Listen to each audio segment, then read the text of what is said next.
Hello दोस्तों, आज की वीडियो में आपका स्वागत है। आज हम पढ़ेंगे resistance of a system of resistors. ये क्या चीज़ है, इसके बारे में जानने से पहले मैं आपको बता दूं कि ये हमारी वीडियो का पार्ट 3 है, जो कि है इलेक्ट्रिसिटी चैप्टर क्लास 10th का। और अगर आपने दोनों पार्ट नहीं देखे हों, पार्ट 1 और पार्ट 2 इलेक्ट्रिसिटी चैप्टर का, तो आप डिस्क्रिप्शन में दिए हुए लिंक पर क्लिक करके उन वीडियोज़ से गो थ्रू कर सकते हैं। हम और एक हमने बहुत ही ज़रूरी डिसीजन भी लिया है कि जो न्यूमेरिकल्स है, पहले हम थ्योरी पार्ट समझाएंगे, फिर उसके बाद आखिरी में एक वीडियो में न्यूमेरिकल्स करेंगे। तो I hope you will satisfied with this decision. So let's start. Resistance of a system of resistors, इसका मतलब जानते हैं। तो यानी रेजिस्टेंस जो रहते हैं वो कितने रजिस्टर्स का जो सिस्टम है वो किस प्रकार से कनेक्ट होता है, ये इसके बारे में ये हेडिंग बता रही है। We have noted how the current through a conductor depends upon its resistance and the potential difference across its ends. In various electrical gadgets, we often use resistors in various combinations. We now therefore intend to see how Ohm's law can be applied to the combination of resistors. यानी resistors के combination पर Ohm's law कैसे use होगा, और अलग अलग resistor अगर एक साथ कनेक्ट हो गए तो इक्विवेलेंट रेजिस्टेंस क्या होगा उसका। तो ये सारी चीज़ें हम पता करेंगे। तो दो मेथड होती है रेजिस्टर्स को ज्वाइन करने के लिए। या तो हम रेजिस्टर को ज्वाइन करें एंड टू एंड, या तो फिर हम ज्वाइन करें उन्हें डिवाइड करके ऐसे टाइप से।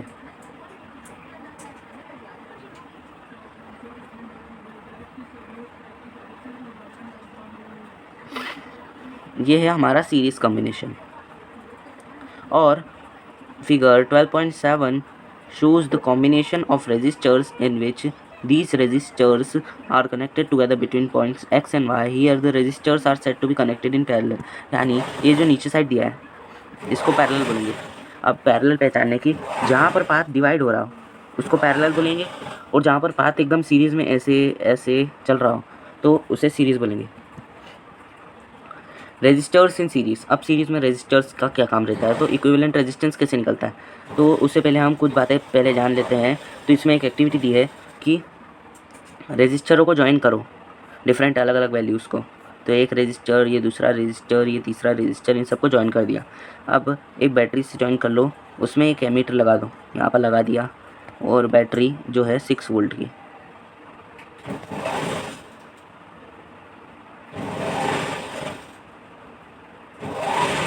ये बन गया हमारा। तो एमीटर देखेंगे हम, एमीटर लगा दिया हमने।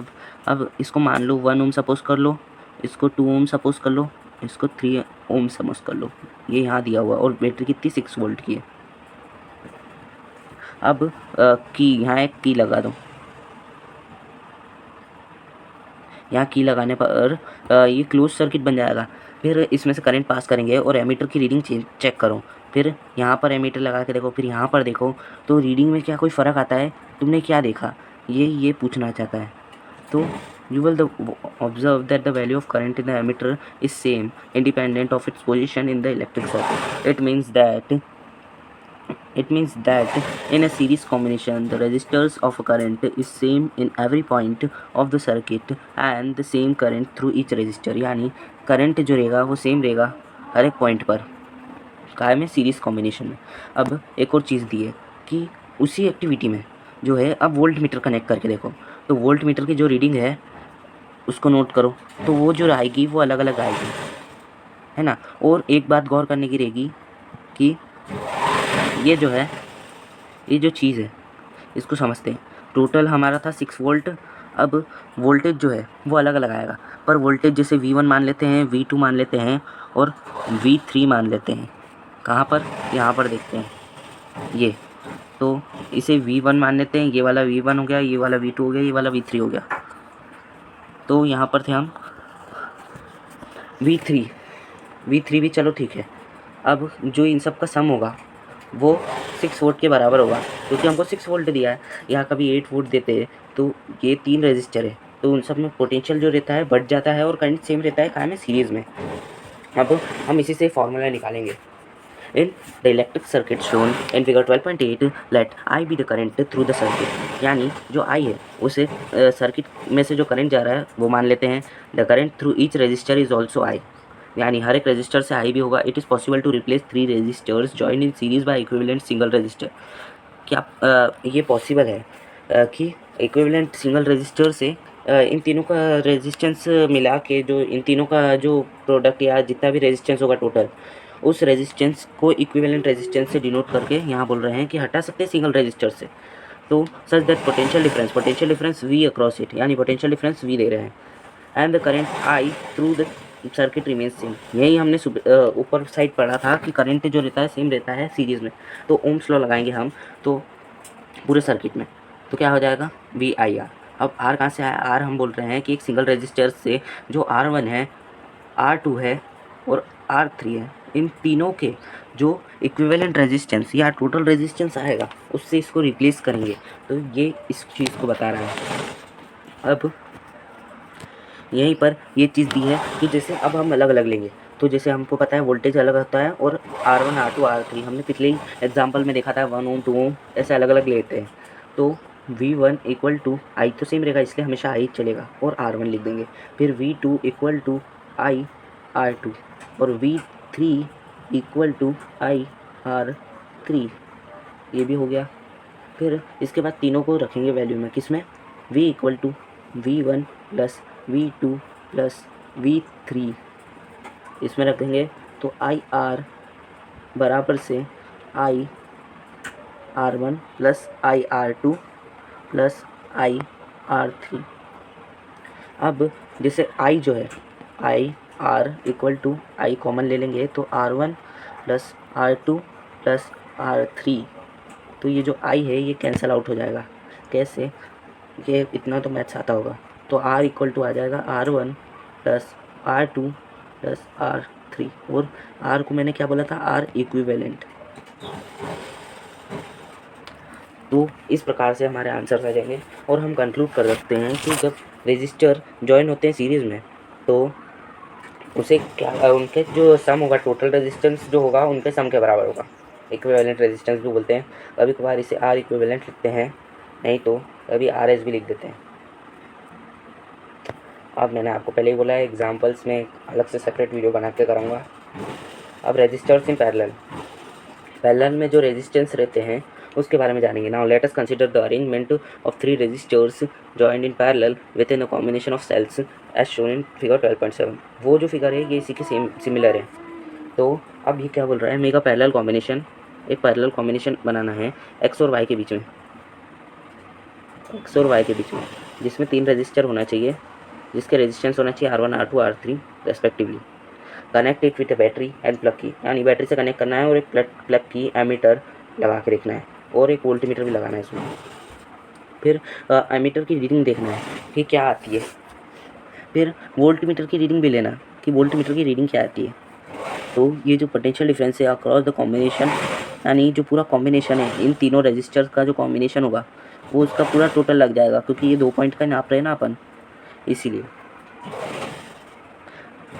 तो it gives the potential difference V across the combination. The potential difference across each resistor is also V, यानी पोटेंशियल डिफरेंस अगर हम चेक करेंगे हर एक रजिस्टर में, यहाँ पर लगा कर देखेंगे वोल्ट मीटर, फिर इसमें इससे कनेक्ट कर देंगे, फिर इससे कनेक्ट कर देंगे, तो जो आएगा V वो सेम रहेगा सभी केसेस में। V1 equal to V2 equal to V3। अब हम देख लेते हैं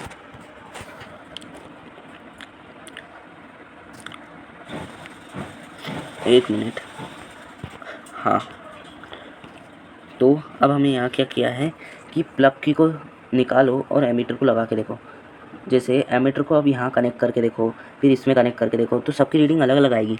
तो हम जैसे देखेंगे तो I1 I2 R3 I3, जहाँ पर हमने सीरीज़ में क्या देखा था, वोल्टेज जो था वो डिवाइड हो रहा था, अब करंट डिवाइड होगा और करंट होना भी चाहिए, कुछ करंट इधर चले आएगा, कुछ करंट इधर चले आएगा, कुछ इधर चले आएगा, इस प्रकार से। तो यहाँ पर भी वैसे ही होगा। हम अगर एमीटर की रीडिंग चेक करेंगे तो जो टोटल आई रहेगा, हमने पहले सर्किट में सबसे पहले वही चेक करा था, वो तीनों रेजिस्टेंस पर जो करंट आएगा उसके बराबर रहेगा। तो let R P be the equivalent resistance in parallel of combination. R P के बारे में बताया है, restore by applying Ohm's law लगाया है। तो हमारे पास क्या आया कि I equal to V upon R P हो गया। टोटल सर्किट का लगाया हमने, तो पोटेंशियल डिफरेंस तो सेम रहेगा। और आर पी मतलब आर इक्विवेलेंट, वो तीनों रेजिस्टर्स का एक टोटल रेजिस्टेंस टाइप से कह सकते हैं, उसे लगा दिया। अब हम I1 I2 I1 का निकाल लेंगे इक्वल टू V/R1, फिर I2 का निकाल लेंगे V/R2, फिर I3 का निकाल लेंगे V/R3। इसी तरीके से हम देखेंगे और ये तीनों को इस फॉर्मूले में पुट कर देंगे वैल्यू। तो V/R equal to V/R1 plus V/R2 plus V/R3। तो ये सिंप्लीफाई हो जाएगा 1/R, क्योंकि V जो है इसमें से कॉमन निकल जाएगा तीनों में से, तो ये कैंसिल आउट हो जाएंगे। तो 1/R इक्वल टू इक्विवेलेंट है ये 1/R1 plus 1/R2 plus 1/R3, इस तरीके से। तो we may conclude that the reciprocal of equivalent resistance of a group of resistance joined in parallel is equal to the sum of reciprocal of individual resistance।